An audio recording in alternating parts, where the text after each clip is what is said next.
हैं कि अभी काफ़ी इस बारे में कंट्रोवर्सी चल रही है वीट को लेके, वीट इंपोर्ट्स को लेके। तो बात कुछ इस तरह से है कि हमारी केयर टेकर गवर्नमेंट ने, जो पीछे केयर टेकर गवर्नमेंट थी इलेक्शन से पहले, उसने मुल्क में वाफिर मिकदार में गंदम होने के बावजूद तकरीबन 2.8 मिलियन टन जो है गंदम मजीद दरामद कर ली, इंपोर्ट कर ली। तो ये तकरीबन 300 बिलियन रुपए की ये गंदम बनती है, जो सितंबर से लेकर मार्च के दौरान में पाकिस्तान में इंपोर्ट की गई है। उसकी वजह से क्या हुआ कि मुल्क में गंदम की जो कीमत थी वो काफ़ी कम हो गई है और किसान इससे बहुत ज़्यादा परेशान हैं, क्योंकि जब किसी भी चीज़ की अबंडेंस हो जाती है किसी भी कंट्री में, तो वहाँ पर उस चीज़ की प्राइस, प्रोडक्ट की प्राइस जो है वो कम हो जाती है। तो यही वो सीन बना है कि जिसकी वजह से फार्मर अपराइज का जो अपराइज चला वो एक नज़र आ रहा है हमने, कि फार्मर जो है वो, किसान जो है वो मुल्क भर में एहतजाज कर रहे हैं कि वीट की प्राइस को बढ़ाया जाए। तो इस वीट की प्राइस के कम होने के पीछे, फार्मर के सारे के पीछे जो है बेसिक क्या वजह बनी है, ऐसा क्यों हो रहा है, तो वो इसमें राइटर ने डिस्कस किया हुआ है, तो उसमें हम डिस्कस करेंगे इंशाल्लाह। अब देख सकते हैं कि फार्मर्स के जितना भी ये इस तरह के उन्होंने चला रहे हैं, सारी मुहिम चलाई जा रही है, प्रोटेस्ट कर रहे हैं। तो इस अभी तक मई में भी ये इम्पोर्ट है वो जारी थी, इसके साथ गंदम की इम्पोर्ट जो है अभी तक जारी थी, क्योंकि इसके बावजूद कि गवर्नमेंट जो है फरवरी में इसका जो है वो रोकने का इंडिया दे चुकी है कि फरवरी से जो है वो इम्पोर्ट रोक दी जाएगी। तो अगर देखें तो कंट्री की, हमारे मुल्क की जो इंपोर्ट ये इतनी कर रहे हैं, इसके बावजूद हमारे कंट्री में पहले से ही गंदम मौजूद भी थी, और इसके जो भी हमारी जो फ्यूचर में अभी 2024 में प्रोडक्शन होने वाली थी वो भी इस कहीं ज़्यादा प्रिडिक्ट की जा रही थी कि वो पहले से ज़्यादा होने वाली थी। उसके बावजूद गंदम जो है वो इम्पोर्ट की गई। अब प्राइस कम हो गई है तो जो मिडिल मैन है, फ्लोर मिल्स हो गई, और इसके अलावा ज़ख़ीरा अंदोज़ जो हैं वो इम्पोर्टेड गंदम को स्टोर कर रहे हैं एज कम्पेयर टू डोमेस्टिक गंदम। डोमेस्टिक को जो वीट है उसको वो स्टोर नहीं कर रहे हैं। वजह क्या है? वो है वीट की जो प्राइसेस हैं उसका जो फॉरेन से मंगाई गई है इम्पोर्टेड जो वीट है उसकी प्राइस कम है, $290 मिलियन पर मेट्रिक टन। तो इसकी प्राइस जो है वो पाकिस्तान की डोमेस्टिक गंदम की जो प्राइस रखी गई है $350 मिलियन पर मेट्रिक टन, उससे ये कम है। इसकी वजह से जो होर्डर्स हैं, जो ज़ख़ीरा अंदोज़ हैं, वो इम्पोर्टेड गंदम को जो है स्टोर कर रहे हैं ताकि जब प्राइस राइज होगी तो वो इसको बेच देंगे। उसकी वजह से भी काफ़ी एक बुरहान की सूरत हाल अख्तियार कर सकती है फ्यूचर में, क्योंकि इस ना ज़ख़ीरा अंदोज़ी जो है वो एकदम से प्राइस को बढ़ा सकती है, गंदम की प्राइस को। और कंज्यूमर्स के लिए, फार्मर्स के लिए तो इसमें फ़ायदा होगा, लेकिन कंज्यूमर्स के लिए बहुत ज़्यादा इसमें नुकसान हो सकता है।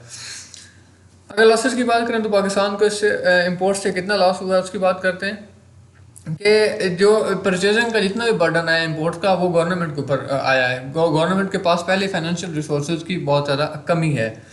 आप देख सकते हैं पाकिस्तान IMF के लोन्स पे चल रहा है, तो फाइनेंशियली पाकिस्तान को इस तरह के मैनूवर्स की ज़रूरत नहीं थी। गवर्नमेंट के पास रखने की जगह ही नहीं है, वेयर हाउसेस की कमी है, और पाकिस्तान की जो फार्मर्स हैं वो भी एक्सपेक्ट कर रहे हैं कि क्योंकि वेयर हाउसेस की कमी है तो पाकिस्तान के जो प्रोडक्शन हुई है वो 50% से ज़्यादा जो है फार्मर्स को, वो फार्मर से नहीं खरीदी जाएगी। तो इसकी वजह से भी तकरीबन $380 बिलियन रुपए का या 1.4 बिलियन डॉलर का नुकसान पाकिस्तान को सहना पड़ सकता है।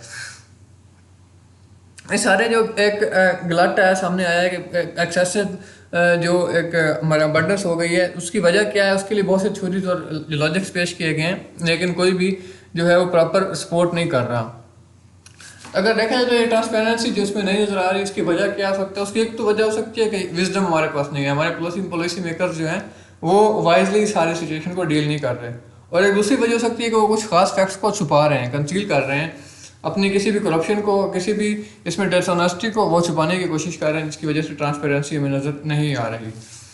अगर हिस्टोरिकली बात करें तो यूनाइटेड स्टेट्स के डिपार्टमेंट ऑफ एग्रीकल्चर के मुताबिक 2015 से लेकर 2019 तक पाकिस्तान में गंदम जो है वो दरामद की ही नहीं गई, बिल्कुल सिरे से नहीं की गई। लेकिन जब 2020 में देखें तो ये तकरीबन 600% जो है वो इंक्रीज हो गया गंदम की इंपोर्ट में। तो ये जो है एक तो देखें तो US के जो होल्ड है वो अफगानिस्तान पे इसमें कमज़ोर हो रहा था, और दूसरा तालिबान जो वहाँ पे राइज हो रहा है, तो इसके साथ ये कंसाइड कर गया। तो इतना ज़्यादा इंपोर्ट करना ये एक काफ़ी मायने रखता है इस दौरान में। तो इस सारे सिचुएशन के दौरान पाकिस्तान ने खुद तो गंदम इंपोर्ट की, और लेकिन अफगानिस्तान को स्मगलिंग के ज़रिए से और रिलेशन इम्प्रूव करने के लिए जो है वो गंदम काफ़ी मकदार में पाकिस्तान ने प्रोवाइड की, अपना स्फीयर इन्फ्लुएंस बढ़ाने के लिए अफगानिस्तान में, और उस गवर्नमेंट की गुडविल हासिल करने के लिए पाकिस्तान ने बहुत ज़्यादा मकदार में वहाँ पे गंदम जो है एक्सपोर्ट की, जिसकी वजह से पाकिस्तान में उस वक्त भी गंदम का क्राइसिस जो है बन गया था कि पाकिस्तान में गंदम की क्राइसिस बहुत ज़्यादा राइज हो गई थी। तो ये जो स्मगलिंग हुई है इसको, और जो पाकिस्तान खुद इम्पोर्ट कर रहा है, ये दोनों जो हैं ये पाकिस्तान के नेशनल इकोनॉमी है उस पर असर डाल रहे हैं। दोनों ही पाकिस्तान की जो कह लें कि अब लिटरली कह लें कि पाकिस्तान की जेब से दोनों ये हैं, पाकिस्तान की जेब से गए हैं। इम्पोर्ट पे भी जितना खर्चा है पाकिस्तान, और स्मगलिंग भी है वो पाकिस्तान का भी नुकसान हुआ उसमें भी। तो ये दोनों चीज़ें, इम्पोर्ट और स्मगलिंग, इनकी वजह से पाकिस्तान की डोमेस्टिक प्रोडक्शन को बहुत ज़्यादा नुकसान हुआ था, क्योंकि जो डिमांड थी वो पाकिस्तान के अंदर और पाकिस्तान की प्रोडक्शन आपस में मैच नहीं कर रहे थे। वीट प्रोडक्शन की बात करें तो पाकिस्तान में शुरू से लेकर 1947 से लेकर आज तक पाकिस्तान की प्रोडक्शन जो है दिन ब दिन माशाल्लाह से बढ़ती आ रही है। अब 1960s की देखें तो ये तकरीबन 3.909 मिलियन मैट्रिक टन जो पाकिस्तान की प्रोडक्शन थी 1960s में। अब देखें 1980 में ये बढ़कर 10.857 मिलियन मैट्रिक टन हो गई, और 2000 पूरे में 21.097 जो है मिलियन मैट्रिक टन पाकिस्तान की गंदम की प्रोडक्शन थी। तो ये ट्रेंड बढ़ता रहा, यहाँ तक कि 2020 में ये तकरीबन 25.247 मिलियन मैट्रिक टन पाकिस्तान की प्रोडक्शन थी 2020 में, और 23 में ये बढ़कर 26.801 हो गई। अब 2024 की जो है जो इसमें प्रेडिक्टेड प्रोडक्शन है पाकिस्तान की, वो तकरीबन 32.1 मिलियन मैट्रिक टन जो है वो बताई जा रही थी। कंजप्शन की बात करें तो पाकिस्तान की टोटल कंजप्शन तो 1960 में थी वो 5.454 मिलियन मैट्रिक टन थी, जबकि प्रोडक्शन इससे कम थी। इसके अलावा देखें तो 1980 में ये 11.2 मिलियन मैट्रिक टन हो गई, 2000 में 22.5, 2020 में 26.3 और 2023 में 29.6 मिलियन मैट्रिक टन जो है पाकिस्तान की कंजम्पशन थी। तो अगर देखें तो 2024 में ये कंजप्शन जो है वो मज़ीद बढ़ने वाली थी, लेकिन पाकिस्तान की प्रोडक्शन जो है वो इसको इस दफ़ा उम्मीद की जा रही थी कि वो इससे ज़्यादा होगी। प्रोडक्शन पाकिस्तान की कंजम्पशन से 2024 में सोची जा रही थी कि वो ज़्यादा होगी। अगर देखें तो ये 32,000 मैट्रिक जो मिलियन मैट्रिक टन जो है 32.3 जो मिलियन मैट्रिक टन पाकिस्तान की प्रोडक्शन है, इसमें अगर अब 2 मिलियन मैट्रिक टन जो वीट अफगानिस्तान को एक्सपोर्ट की जा रही है या स्मगल की जा रही है वो उसमें शामिल करें तो ये पाकिस्तान की डोमेस्टिक प्रोडक्शन कंजप्शन से कहीं ज़्यादा प्रोडक्शन पाकिस्तान को मिल सकती थी।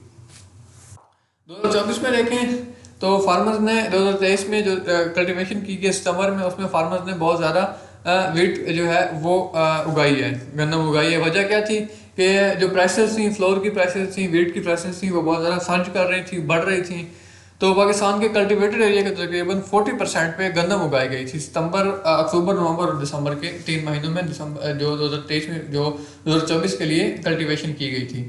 तो पाकिस्तान के 9.12 मिलियन हेक्टर्स पे गंदम उगाई गई थी, तो जो कि 2022 में 8.86 मिलियन हेक्टर्स और 2023 में 9 मिलियन हेक्टर से थोड़ी ज़्यादा थी।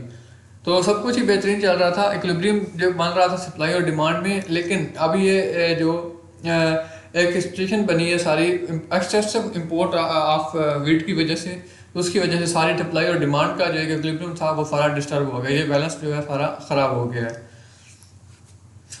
तो इसकी सारी वजह क्या बनी है, जो थॉटलेस हमारी पॉलिसी है उसकी वजह से, एक बगैर सोचे समझी जो पॉलिसी बनाई गई है, और गवर्नमेंट जो फेल होगी इस चीज़ को समझने में कि इसको लॉन्ग टर्म इसके क्या नुकसान हो सकते हैं, इस पॉलिसी के पाकिस्तान को कितने जो है ड्रॉबैक्स का सामना कर सकता है, पाकिस्तान को सामना करना पड़ सकता है।